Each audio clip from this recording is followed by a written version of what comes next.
Give it up for Jared. Good job, man. That's one wedding I would definitely like to be a part of, you know, to see you seriously seeing, you know, I think I should audition for Shrek, but I guess that would be the groom probably, right? You know, maybe I can take his bride too. Anyways, my name is Eldin, and I worked as a professor of marketing in South Korea. I was sent by my government to make North Korea great again. And after I've done a great job, the Republic of Newfoundland hired me to come back here and revenge Newfoundlanders. Right, yes. Well, not really a spy, I'm a marketing consultant.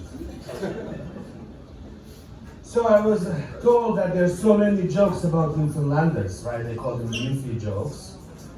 And Newfoundlanders can't fight back because it would be too obvious. So the government of Canada, or the province of Newfoundland and Labrador, hired me to revenge Newfoundlanders.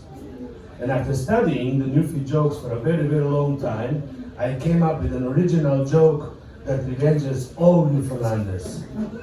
Are you guys ready for it? Mind you, this took 5 years of studying.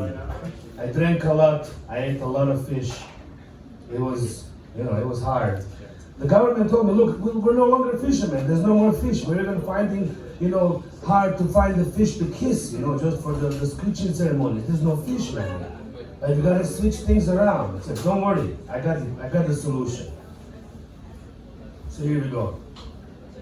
I usually tell this joke when I play music. I'm actually a professional musician, so when I go downtown and I play, and when in tourist season, tourists come here and they start like telling Newfie jokes, they're like, aha, the empire strikes back. Not much of an empire, but it's an island, you know, so we'll take it. So what does a young Newfoundlander do when he turns 18? He moves to mainland to look for work. So what does a young mainlander do when he turns 18? He goes to Newfoundland to look for his father.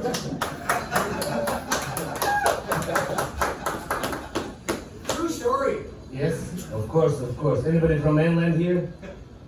Oh, no, but nobody's raising their hands now. Don't worry, we won't be doing the paternal test or maternal. Do you know what maternal test is? Oh, I will tell you later. Don't worry about it. It's not part of my job right now.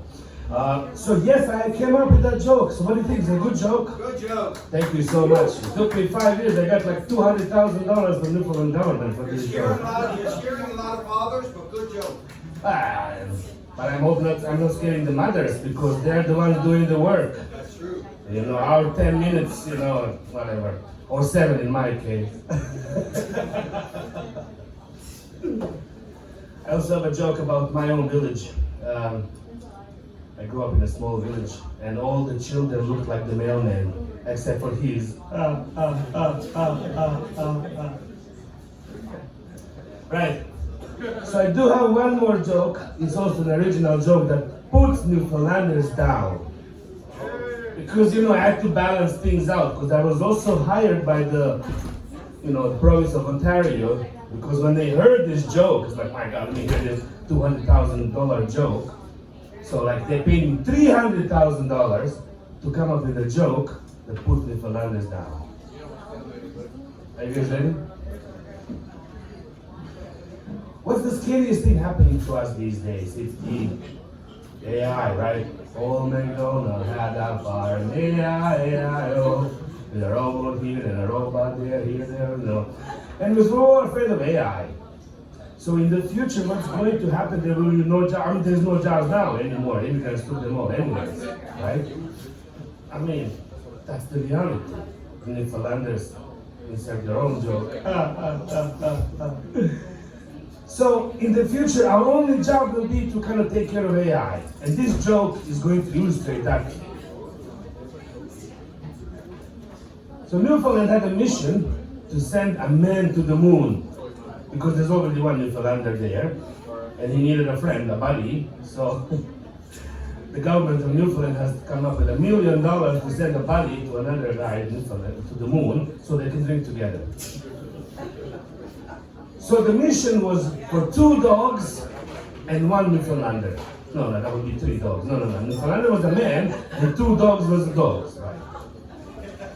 So upon leaving the orbit, everybody had their instructions. Right? And the first dog was, after leaving the orbit, disengage the capsule, make sure the pressure of these, in the cabin is 10,000 whatever pascals.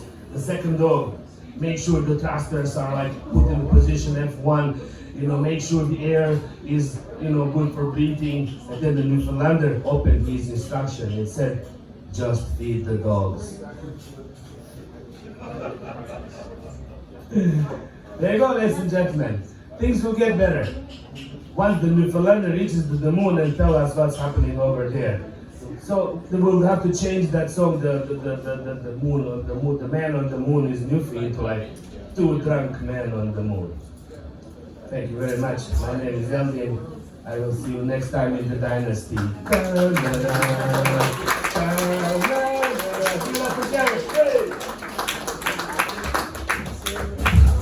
Everybody, give it up again for Eldin. We're going to keep the show rolling right along here. Everybody, please give it up for your second.